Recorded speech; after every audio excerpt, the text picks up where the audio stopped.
Mistress comes to steal the millionaire, but pregnant wife's one word sends her running.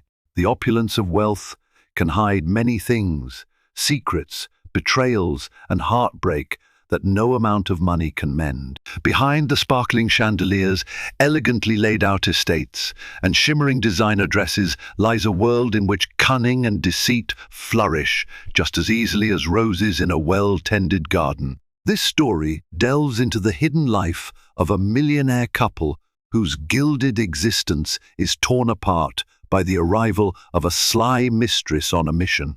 She's determined to steal the man, seize his fortune, and rewrite her own destiny.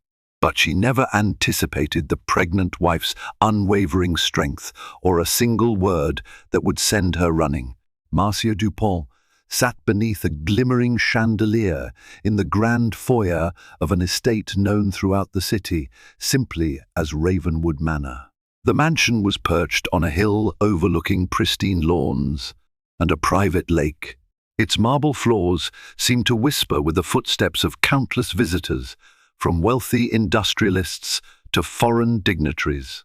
Ravenwood's grandeur was rivaled only by the quiet rumors that circulated behind closed doors.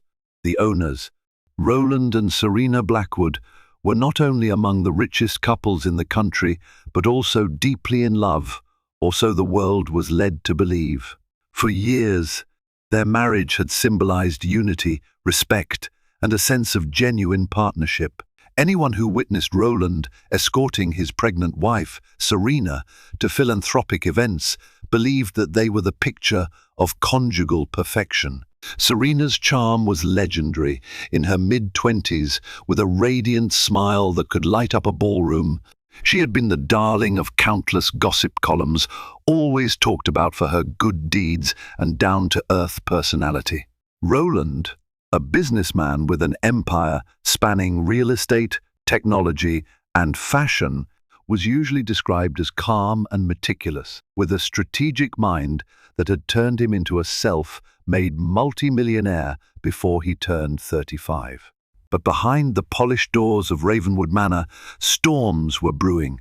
The carefully curated illusions of harmony were beginning to crack. Marcia Dupont, perched uncomfortably on an antique chair in that magnificent foyer, was a harbinger of that storm. She was an unfamiliar face at Ravenwood. No one quite knew how she had managed to secure an appointment, nor did they fully grasp her intentions. Yet she was welcomed with the courtesy extended to any visitor of status, if only because of the rumored connection she had to Roland. Marcia ran her fingers over a small diamond pendant around her neck, an inheritance from a grandmother she'd once adored. It was the only genuine piece of luxury she owned. Everything else had been purchased on credit, or borrowed from acquaintances with better fortunes. She exuded an air of confidence that derived not from wealth, but from raw determination. She had one goal in her mind: to manipulate Roland Blackwood into falling for her charms and eventually supplant his pregnant wife. She wasn't a random passers-by or a star-struck fan. She had studied Roland meticulously. She knew his daily schedule, his likes, and even the brand of cologne he favored. She was aware that he occasionally visited a private lounge in downtown Chicago called La Belle Vive, known for the hush-hush deals that happened there amid swirling cigar smoke and chilled champagne. She knew about his philanthropic appearances at charity galas for Save the Children or the lavish annual fundraiser at the Ritz-Carlton, where Chicago's elite, including old money families and local celebrities, converged. More important than these public engagements, however, was the information gleaned from well-placed bribes and cleverly extracted secrets. Roland's marriage, though outwardly perfect, had hit a rocky patch. No one else in that foyer, with its vaulted ceilings and stylized frescoes, suspected Marcia's true motive. She was there under the guise of a new interior designer, recommended by an acquaintance of Roland's. She had the portfolio to show for it, though most pictures in it had been stolen from obscure websites. Yet her real mission was straightforward: infiltrate the household and tear Roland away from Serena. She had surmised, through keen observation of her prior paramours, and she'd had many, including men twice her age, that men of Roland's caliber often succumb to the novelty of a new flame, particularly during a time of vulnerability or marital tension. As she awaited the man of the house, she ignored the antiques around her, the gilded chairs, the carved mahogany tables, and the million-dollar paintings. Her eyes were fixed on the future, her future as a millionaire's partner, an existence of champagne brunches, weekend getaways by private jet, and a flamboyant sense of security. She had no qualms about sabotaging another woman's life to get there. Serena's pregnancy was merely an inconvenience, if anything. Marcia had grown up in modest circumstances. After her mother's death, she'd bounced between foster homes, learning to fend for herself at a young age. The injustice of that life shaped her into a cunning survivor. Wealth was her passport out of fear, out of instability, and she would do whatever it took to acquire it. She had become adept at lying, at performing any role necessary in the game of seduction. Now, with the biggest target of her career, she was determined to outdo herself. The double doors finally swung open, and Roland Blackwood emerged from his study. He was tall, with an athletic build, his hair immaculately groomed, and his presence emanating an understated confidence. Despite his aura of composure, there was a curious flicker in his eyes when he saw Marcia. He wasn't entirely sure what had brought her here, but he was a man who never turned away a conversation that might yield new business or creative synergy. Little did he know, he was about to feed the serpent that would threaten to strangle his marriage. "Thank you for coming," Roland said politely, extending his hand. "I've been told you have some interesting ideas for refurbishing Ravenwood." Marcia's lips curled into a practiced, demure smile. "It's an honor, Mr. Blackwood. I've admired Ravenwood from afar, and I have some concepts that might capture its history while adding a fresh elegance." At that moment, neither of them could imagine the labyrinth of lies, manipulation, and heartbreak that would follow. Nor could they sense the untapped strength within Roland's pregnant wife, Serena, who would refuse to let her life be shattered without a fight. And in the darkest hour, when secrets came to light, one word from Serena would be all it took to unveil Marcia's deceptions and leave her scrambling for the exit, battered by the unrelenting force of karma. Serena Blackwood sat in the estate's sunroom, gazing out onto the manicured gardens and the gentle ripples on the lake. She was halfway through her pregnancy, her figure now visibly round and glowing. Her schedule had been quiet for the last month, as she had reduced her public appearances to focus on her health and the health of her unborn child. Yet, the rest had also sharpened her instincts. She sensed something amiss, an undercurrent of unease that settled in her bones. Pregnancy often heightens a woman's awareness. Small details stand out that might otherwise go unnoticed. Perhaps it was the hushed conversations she caught between the servants. Perhaps it was Roland's slightly distracted manner lately. When she asked him about his day, he would respond with facts and figures, but the warmth in his voice was muted. She had faith in their love, yet she knew that trust alone wouldn't soothe her unease. Instinct told her that something was off. That afternoon, Serena decided to observe the estate staff.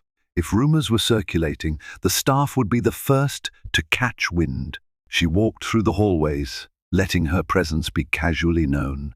Outside the library, she encountered Helene, the young housekeeper, who looked up with a blend of admiration and concern. "Madam, is there anything you need?" Helene asked. Serena offered a smile. "Just taking a little walk." "How are you holding up with all the changes around the house? I hear Mr. Blackwood is considering some renovations." Helene's face wavered with something akin to discomfort. "Yes, Mr. Blackwood was meeting an interior designer today. She left not too long ago." Serena asked casually. Is she new to the field? Helene nodded. I believe so. I overheard a conversation about some new, fresh perspective. She certainly seemed confident. There was a moment's pause, and Serena gently coaxed, confident in what sense? Helene lowered her eyes, hesitant. I'm not sure if it's my place to comment, madam, but her manner was a bit forward. She didn't act shy about meeting Mr. Blackwood. Serena's heart fluttered, though she kept a calm exterior. Thank you, Helene. I appreciate your honesty. Such small remarks fed Serena's sense of unease. She shrugged it off publicly, but in private, her suspicions grew. Who was this new designer? And why would her behavior raise eyebrows in the staff? That evening, Roland arrived late for dinner. Their conversation was cordial, but Serena noticed he was withdrawn. She observed him quietly, reading the tension in his shoulders, the shadows under his eyes. He mentioned the interior designer, Marcia, in passing, praising her creativity. She showed me some sketches, Roland said, swirling his wine. I'm impressed. She has a knack for blending modern minimalism with classic Gothic revival. Serena wanted to ask for more details, but resisted the urge to pry right away. Instead, she smiled. I'm sure it'll be beautiful. When do I get to see these designs? I'll arrange a meeting soon. Let's wait until she polishes them up. As they finished their meal, Serena looked into Roland's eyes. She wanted to find her old husband there, the man who made her laugh, who wrapped his arms around her and said that money and power meant nothing without her. Instead, she glimpsed a flicker of restlessness. She reminded herself not to jump to conclusions. A new project often excited him. Nonetheless, she promised herself she would be vigilant. Marcia, thrilled with her first meeting at Ravenwood, wasted no time in planning her next moves. She cultivated a narrative that would bring her ever closer to Roland. She presented herself as well-educated, dropping references to reputable institutions like the Parsons School of Design, though she'd never set foot there. She claimed her father had been a notable architect who had once collaborated with names like Frank Gehry. Every lie, every fabricated detail was carefully curated to entice Roland and show him that they were kindred spirits of refinement and vision. Her next step was to schedule private sessions outside the estate. She pitched the idea of examining top-tier furnishings and art pieces around Chicago. She invited Roland to join her on visits to exclusive showrooms. While Roland initially protested that he had a busy schedule, Marcia had anticipated his reluctance. She sweetened the deal by hinting at a potential partnership. If he liked her interior design approach, maybe they could collaborate on a bigger scale for his chain of boutique hotels. The possibility of a profitable venture captured Roland's attention, and soon he found himself agreeing to meet her for a showroom tour. Marcia meticulously curated every aspect of these outings. She wore elegant but understated outfits that accentuated her figure without screaming for attention. She used subtle perfume, ensuring that a faint trace would linger after she left. During their talks, she artfully balanced her knowledge of design with sly compliments about Roland's business acumen. Your expansions into boutique hotels are truly visionary, she remarked, as they strolled through a top-tier furniture store in the city's Gold Coast district. It's not just about offering a room, it's about offering an experience. I can see the passion you pour into every project. Roland nodded, a hint of pride in his eyes. It's always been my philosophy that luxury should evoke emotion, not just status. She pressed her hand lightly to her chest, feigning admiration. You know, it's rare to find someone in your position who still cares about the art, not just the profit. If we decide to work together on the interior design of your hotels, I believe we could create something truly extraordinary. Their interactions became increasingly familiar. They moved from showrooms to exclusive art galleries. At each location, Marcia made sure to mention her connections that could provide them with unique pieces at better prices. She painted a grand vision, rooms lined with curated artwork, lobbies that told stories, and subtle, thematic elements that would differentiate Roland's hotels from any competitor in the marketplace. While Roland found himself increasingly charmed by her expertise and enthusiasm, he tried to keep his boundaries. He was a married man, soon to be a father. Yet, it was impossible to deny that Marcia stirred something in him, an excitement, perhaps even an infatuation, that he had not felt in a long while. Throughout his marriage, he had never seriously contemplated infidelity. But as the days went on, Marcia's magnetism seemed more potent. She was always available, always flattering, and always making him feel like the center of attention. Little did he know that Marcia's real life was far from the sophisticated front she portrayed. She rented a small apartment on the fringes of a run-down neighborhood, bills piled up on her kitchen table. The only sign of luxury in her place was her carefully curated wardrobe. She sank every spare penny into fine dresses, shoes, and handbags, all to maintain an illusion she had painstakingly constructed.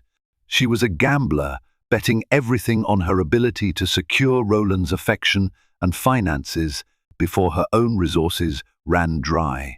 In time, she enticed Roland to a private dinner at a swanky restaurant called Merrill & Sons, a high-end steakhouse located near the Chicago River. She framed it as a discussion about design concepts. When they arrived, she had already reserved the most private booth, one tucked away from prying eyes. Over a bottle of rare French wine, their conversation glided from professional musings to personal revelations. Marcia shared anecdotes of a troubled childhood, half-truths laced with emotional hooks. She cast herself as a survivor of adversity, fueling the notion that she was a strong, independent woman who just needed a mentor, an ally, or something more. Roland found himself touched by her stories, his empathy clouding his judgment. He didn't notice how her hand occasionally brushed his across the table, nor did he fully register the longing glances she directed at him. He was enthralled. During a quiet moment, Marcia leaned forward, her voice dropping to a near whisper.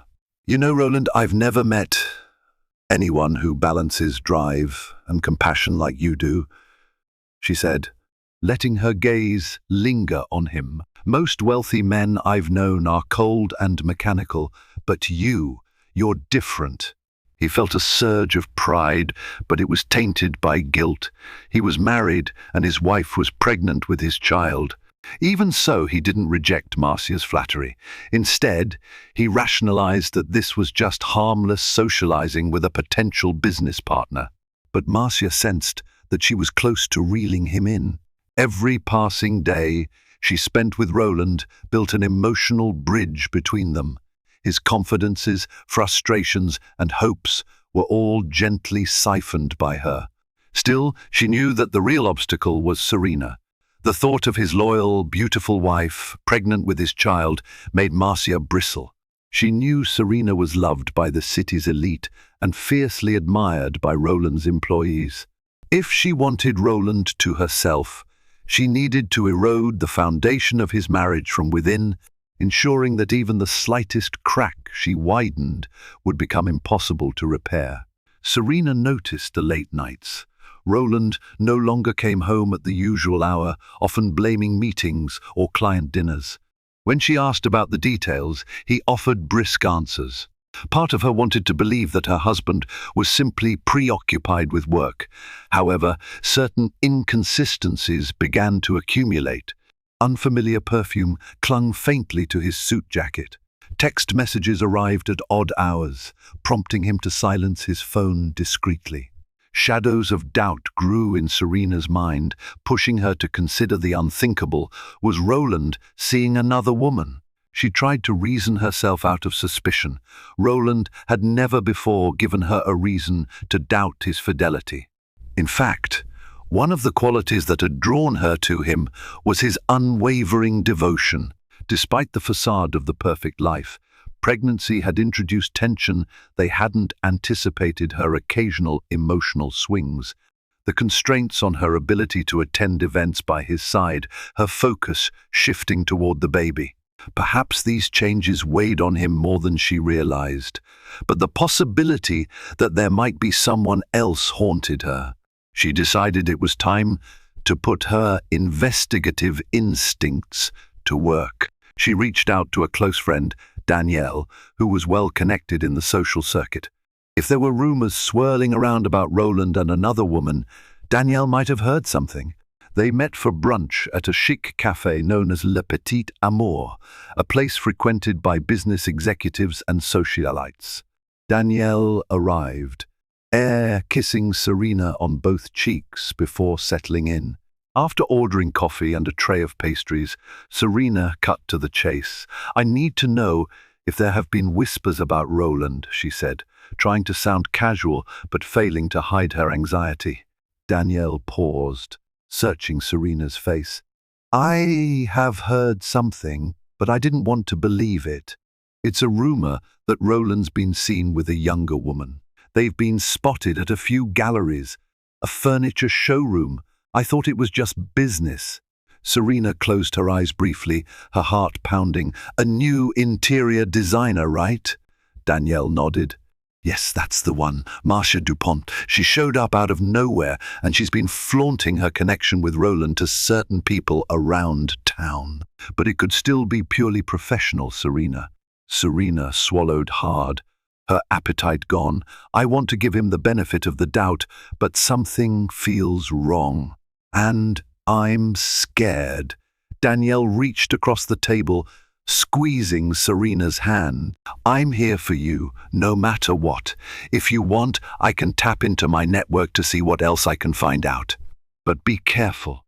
I don't want you stressing yourself. Your health and the baby come first."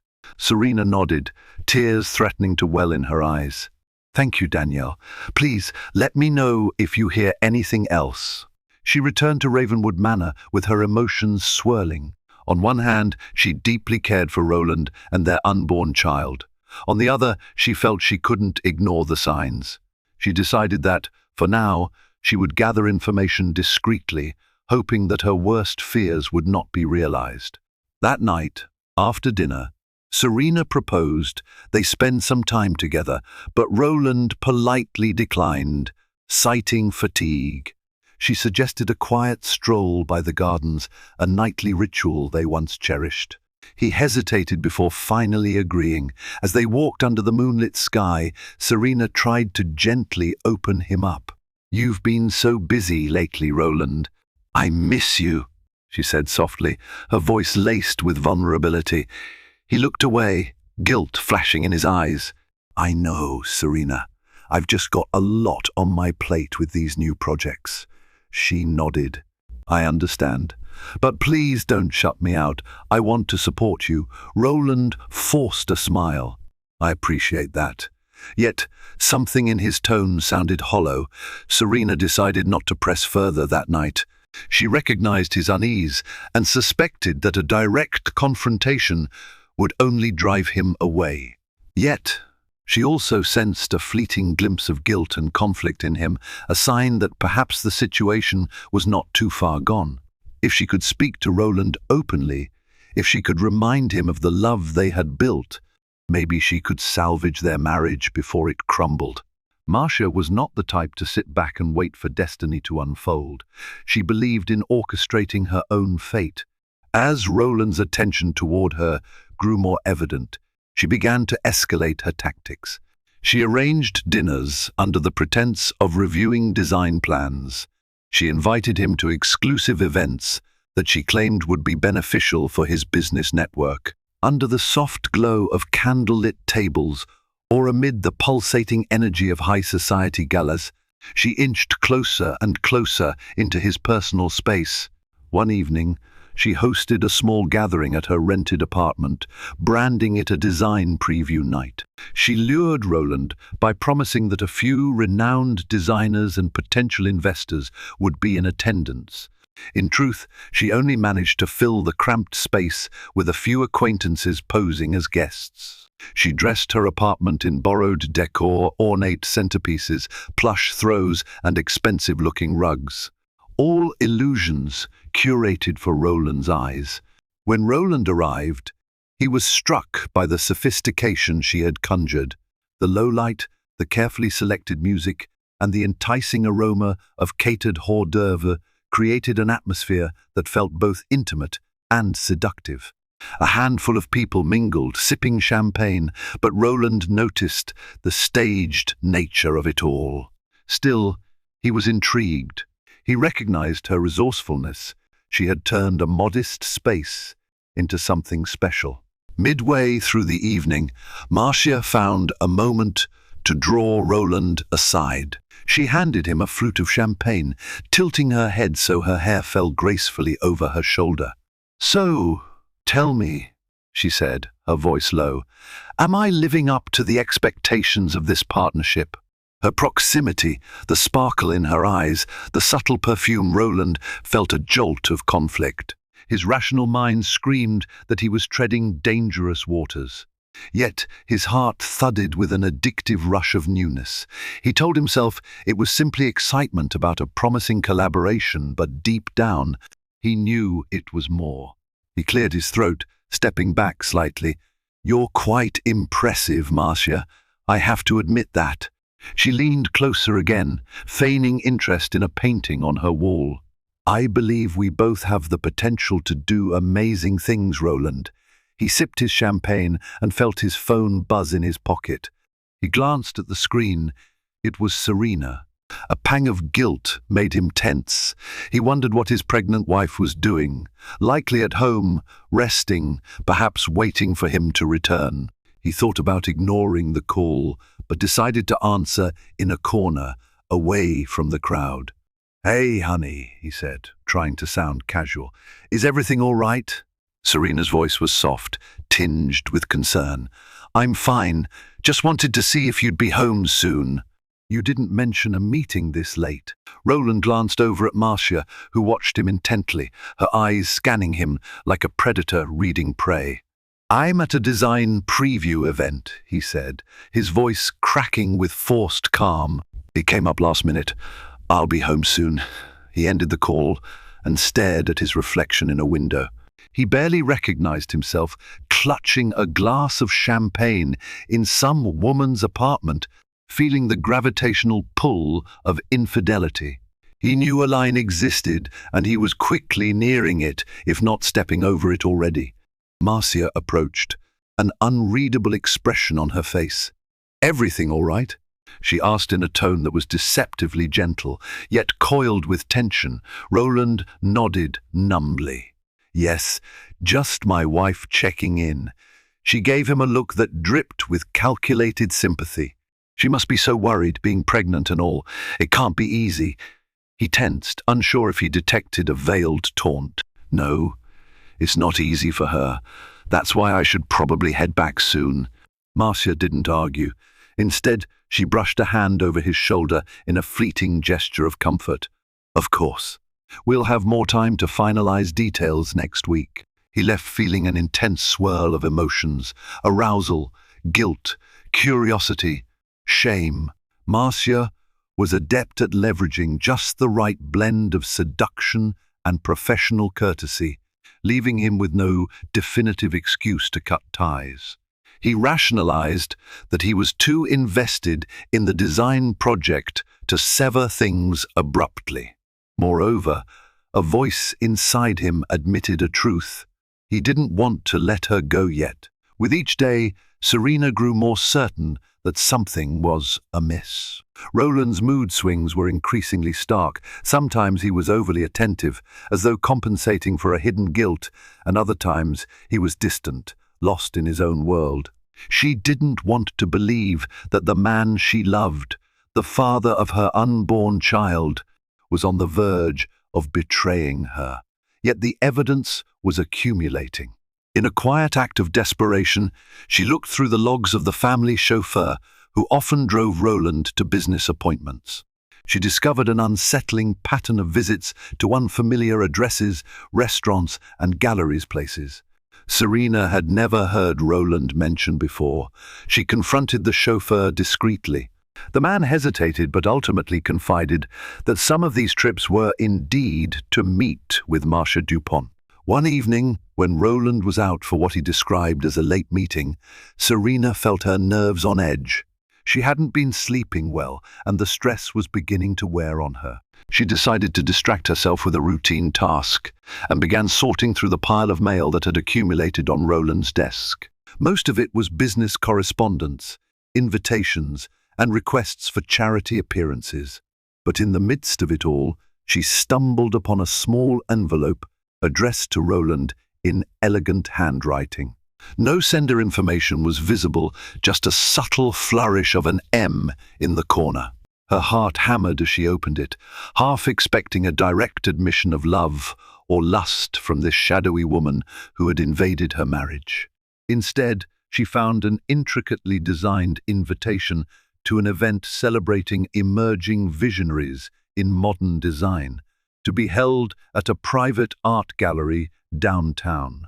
Roland was listed as a special guest, personally invited by Marcia Dupont. A wave of nausea washed over Serena. She realized that Roland had not mentioned this to her, even though it was only 3 days away. She wondered if she was expected to remain blissfully unaware while he escorted Marcia around an exclusive function. She also noticed that the event conveniently clashed with a prenatal class they were supposed to attend together. Serena forced herself to breathe slowly.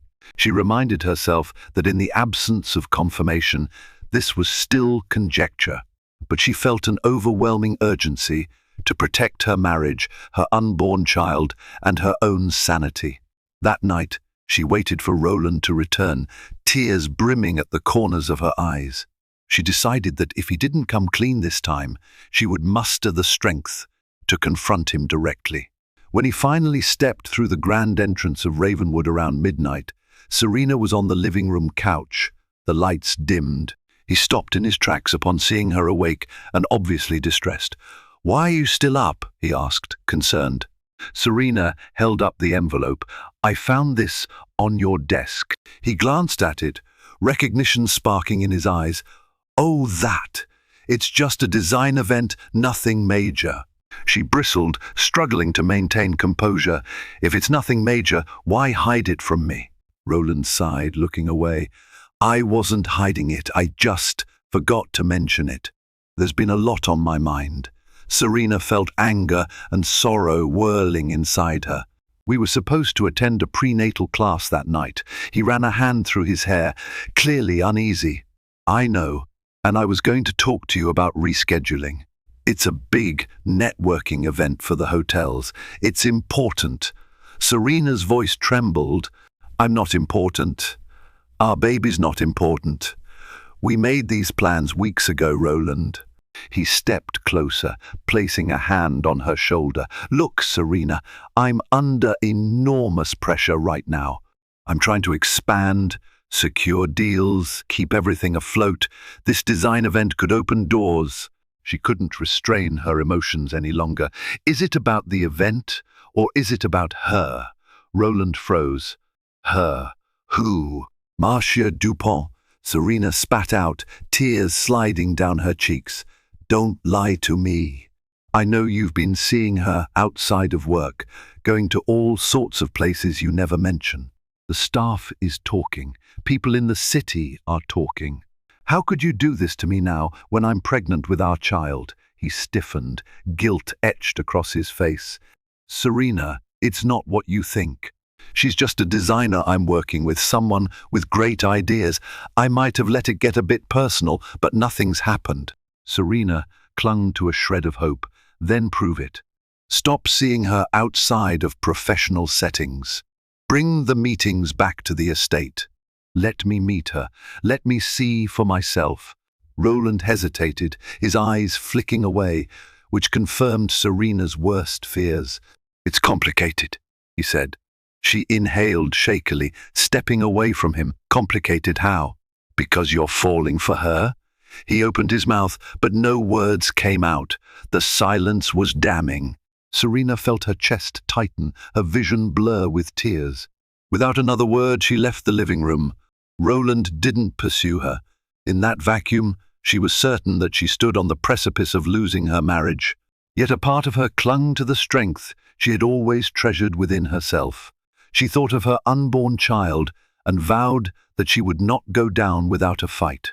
Determined not to cower, Serena decided she would attend the design event unannounced and face the situation head-on.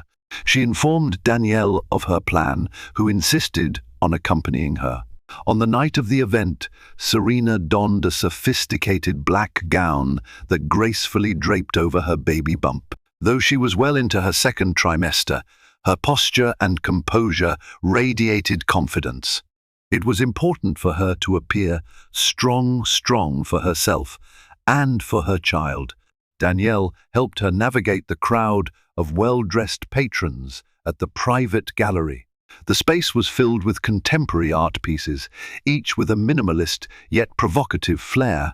She spotted Roland near a makeshift stage, dressed in a tailored suit, sipping champagne. By his side, laughing at something he said, was Marcia Dupont. Her figure was wrapped in a shimmering silver dress, the plunging neckline leaving little to imagination. She had the demeanor of someone who felt wholly entitled to Roland's attention. When Roland noticed Serena, his eyes widened and he nearly dropped his glass. Marcia followed his gaze, her posture stiffening. The moment felt electric, as though every person in the room sensed a tectonic shift. Serena approached calmly, Danielle by her side. With a courteous nod at Marcia, she addressed Roland. "I thought I'd come see these emerging designs myself. After all, Ravenwood is my home, too." Her tone was controlled, but it held a razor's edge. Roland struggled to smile, obviously rattled. "I didn't expect you here." Marcia stepped forward, attempting to exude confidence. "Serena Blackwood, I presume. I've heard so much about you." Serena offered a tight smile. "Yes, and I believe you're the designer who's been working closely with my husband." "Quite closely, from what I hear." Marcia returned the smile, though her eyes were chilly. "Roland's been kind enough to involve me in his expansion projects. I'm honored to have his trust." Serena's heart pounded. He's a trusting man indeed. Danielle sensed the tension and tried to diffuse it by nodding to the gallery's art pieces. "Why don't we admire some of the featured designs while we chat? After all, this event is about modern vision." Roland exhaled, relieved that the momentary standoff might be cooling.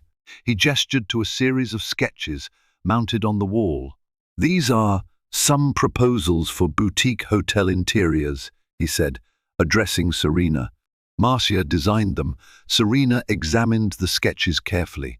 They were indeed impressive, clean lines, elegant color palettes, furniture that combined comfort with an avant-garde aesthetic. But she also recognized the intangible elements that Marcia had used to wedge herself into Roland's life. She recalled an old adage, "The devil often comes dressed as beauty." She turned to Marcia, measuring her words. "Your work is lovely. I can see why Roland values your input." Marcia's smile widened, though the corners of her lips quivered with a certain tension. "Thank you. I put my heart into every detail." Serena was about to respond when a sleek, well-dressed woman took the stage. She welcomed the attendees and began describing the significance of the new wave of interior design. As the crowd turned its attention to the speaker, Roland gently guided Serena aside. Concern knitted across his brow. "You shouldn't be here in your condition. There's a lot of standing, and the place is crowded," he said in a low voice. Serena lifted her chin. "I am perfectly capable of standing for a while, Roland. And this is a public event, isn't it? I want to be involved in what you're doing." He sighed, guilt flickering in his gaze. "Let's not make a scene, okay?" She looked at him with sadness. "Then don't give me reasons to." Before Roland could respond, Marcia swept over, joining them. She flashed a disarming smile. "Serena, how about I give you a private tour of the exhibit? The pieces over there are particularly stunning, and I'd love your opinion." The proposition was cunning, a direct challenge disguised as hospitality. Serena hesitated, but Danielle squeezed her arm encouragingly. Against her better judgment, Serena nodded. "All right. Lead the way." The two women walked side by side, ignoring the hush that fell over those observing them. Marcia exuded a practiced charm, pointing out design elements and influences. However, her real motive became clear when they reached a quieter section of the gallery, away from prying eyes. "You know, Serena," Marcia said, her voice measured, "Roland has always spoken highly of you. He respects you a great deal, and I respect what you two have built together." Serena bristled. "That's kind of you. Though, respect would imply boundaries." Marcia laughed lightly, though her eyes remained cold. "Are you accusing me of overstepping? I'm simply doing my job as his designer, bringing a fresh perspective to his ventures. It's up to him where he invests his time." Serena felt her pulse race. She realized Marcia was no naive admirer. She was a calculated predator. He's a married man, soon to be a father. Marcia offered a thin smile. A father, yes, but a husband who might be longing for something more. That's between the two of you. Don't blame me if he finds my company stimulating. Rage swelled in Serena's chest. She struggled to maintain composure. "I won't let you harm my family." Marcia arched an eyebrow. "We'll see about that. If Roland's truly devoted to you, then you have nothing to worry about, right?" Serena's hands clenched into fists at her sides.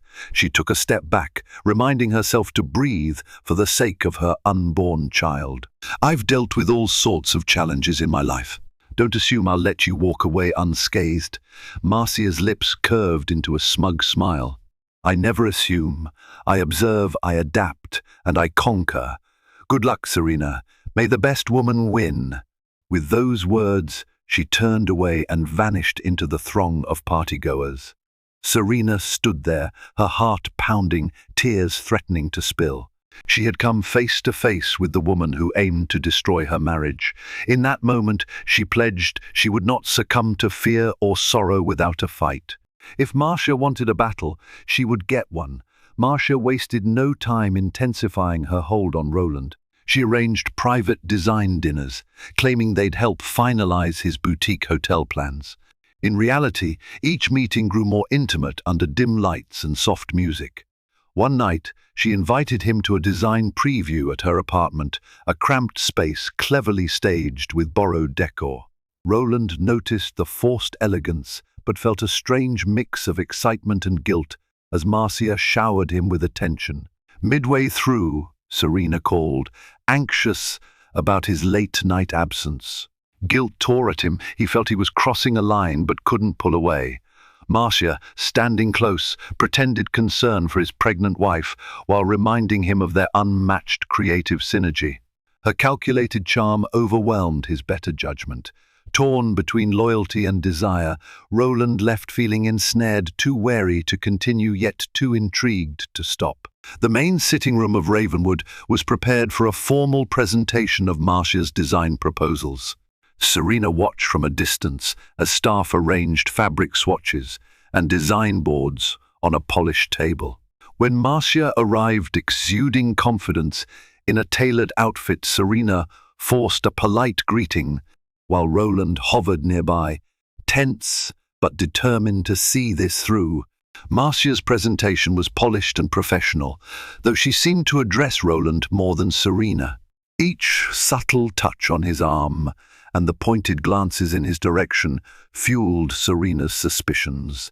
At the end, Serena calmly began questioning Marcia's credentials, mentioning inconsistencies in her education and previous work. Marcia grew visibly uncomfortable, but managed to explain it all away.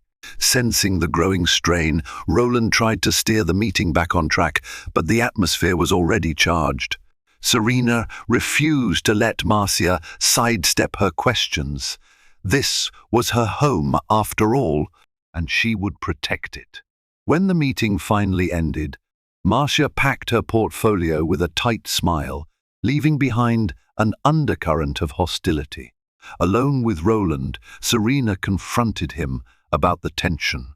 He insisted nothing was going on, but Serena saw the flicker of uncertainty in his eyes. The lines were now drawn, and she resolved to stand her ground. If Marcia's flirtation was the first strike, Serena was more than ready to defend her marriage right there at Ravenwood, where it all began. Days turned into weeks, and Marcia continued to weave her web. She and Roland collaborated on multiple design proposals, even traveling to a neighboring city to inspect potential sites for expansion. Their interactions grew bolder, and rumors spread that they were booking joint hotel rooms during these trips. Serena could no longer deny that the situation had spiraled out of control. She realized that if Roland was unwilling to protect their marriage, she had to protect herself and her child. In secret, Serena contacted an old friend who was a private investigator. She provided him with all the suspicious details about Marcia, from her questionable educational background to her rumored debts. It took time, but eventually he compiled a damning dossier.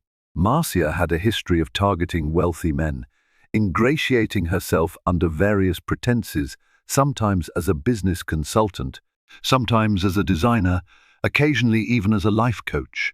She had left a trail of broken relationships, lawsuits, and bankruptcies in her wake. Yet she was always elusive enough to avoid legal culpability. The investigator also discovered she was dangerously in debt to unsavory lenders, using each new victim to bail herself out. Armed with this knowledge, Serena was determined to expose Marcia, not only to Roland, but to others who might be at risk. However, she knew that merely confronting Marcia with these facts might not suffice. A cunning manipulator like Marcia could easily spin the narrative, claim that the information was fabricated, or that Serena was a jealous wife lashing out. Then, as though the universe decided to tip the scales, karma made its entrance. During one of their visits to a prospective hotel site, Marcia convinced Roland to enjoy a celebratory dinner for a deal she claimed was about to close.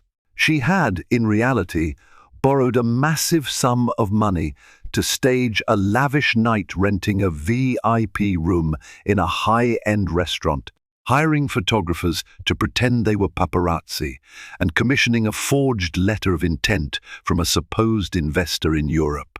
Her plan was to show Roland that she was a powerhouse who could attract major deals, thus solidifying her claim to be his perfect partner in business and in life. However, the lenders who had fronted her the money decided they wanted immediate repayment. That same night, as Marcia and Roland laughed over expensive champagne, two intimidating men arrived at the restaurant. Unbeknownst to Roland, these men had been trailing Marcia for weeks, waiting for the right moment to confront her in public, where she would feel pressured to pay or face humiliation. "Miss Dupont," one of the men said, sidling up to their table. "We need to talk." Marcia's face went pale. Roland, startled, looked up. "Is there a problem?" The second man eyed Roland dismissively, addressing Marcia directly. "You owe a substantial sum, Miss Dupont." "Time's run out." Embarrassed and angry, Marcia tried to hush them. "This is not the place." "I'll get you the money soon." The men exchanged a cold glance. "You've said that before." Roland stood, attempting to regain control. "Gentlemen, let's handle this civilly." They stared him down. "This doesn't concern you, Mr. Blackwood. This is between us and Miss Dupont." The restaurant's well-heeled patrons began to notice the commotion. Marcia, panicked, begged Roland to pay off the men on her behalf, promising she would repay him once her investor funds came through.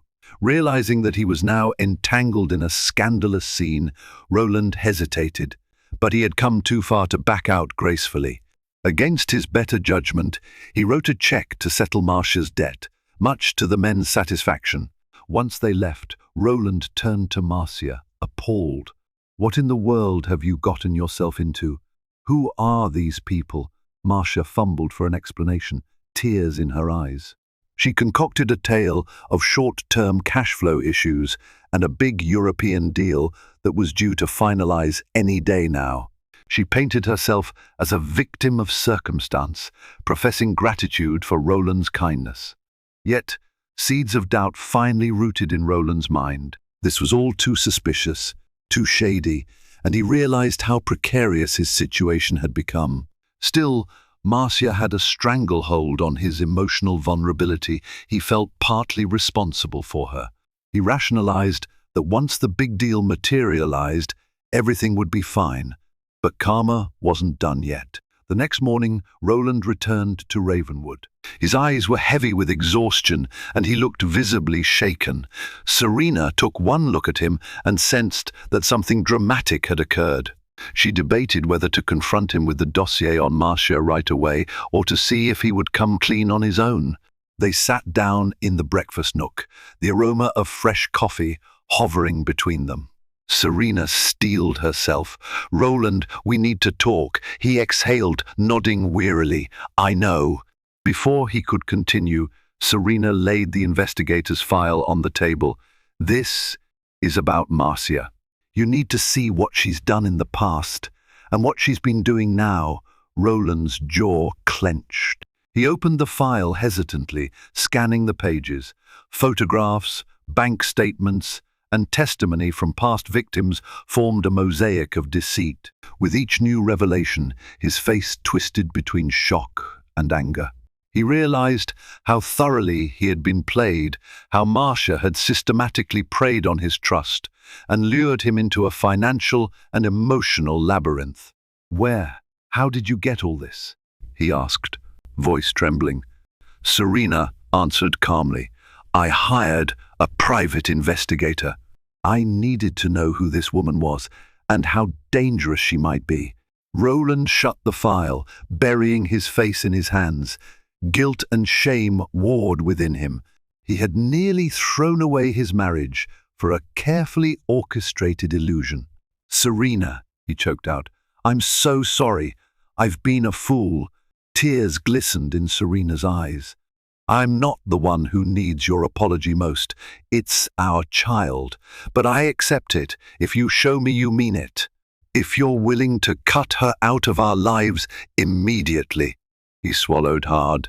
Yes, of course.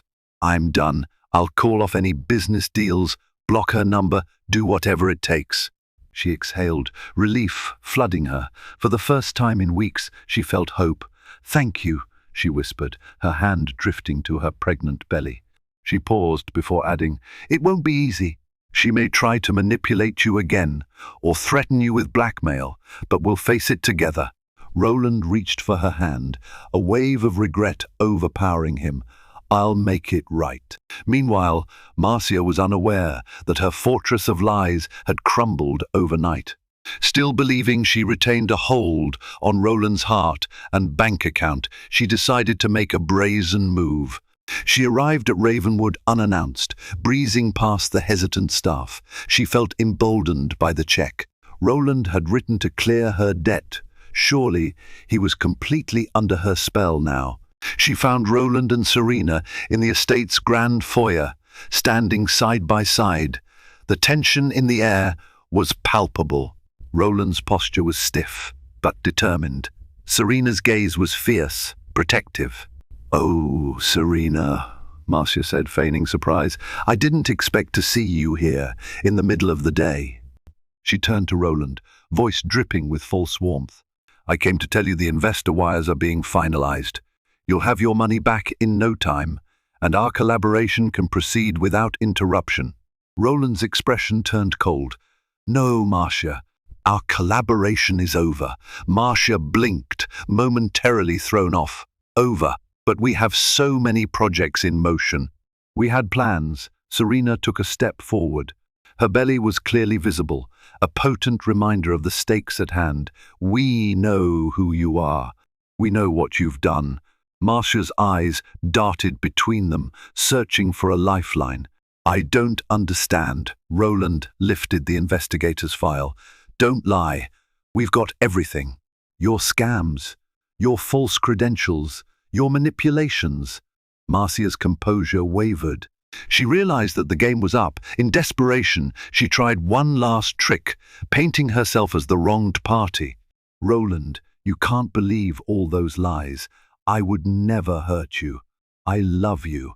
I can give you so much more than she ever could. Don't you see how she's poisoning your mind against me? Roland stood firm. No, Marcia, I'm done. Marcia's face twisted, desperation giving way to rage. You don't know what you're throwing away, Roland. I'll ruin you. I'll go to the press, claim you seduced me, exploited me. Suddenly, Serena stepped in front of Roland, her posture regal, her eyes burning with maternal protectiveness. She stared Marcia down. Marcia reflexively took a step back, a flicker of fear crossing her face at the intensity of Serena's glare. And then Serena uttered a single powerful word, one that encompassed the full force of her love, her fury, and her determination to protect her family. Out. It was not a shout, not a request, but a command. One syllable that carried the weight of a woman who would no longer be victimized, a soon-to-be mother who refused to let her child's father be ensnared by a predator. That single word struck Marcia like a slap. For a moment she wavered, caught between indignation and the realization that she had lost. Something in Serena's unwavering stance, the fierce maternal energy radiating from her, made Marcia recoil. It was as though she sensed a greater power, one that she could not match. Wordless, she turned on her heel and stormed out of Ravenwood Manor, her carefully crafted schemes crumbling to dust behind her. Within days, Marcia felt the fallout of her defeat. Roland cancelled every design contract and sent cease and desist letters, barring her from contacting him or his businesses. Word spread among the city's elite. Her reputation, already fragile, was shattered. The aristocratic circles that once opened their doors to her turned hostile. Events, showrooms, and potential clients blacklisted her. The unscrupulous lenders she owed returned, demanding further payment. She had no protector now, no benefactor to bail her out.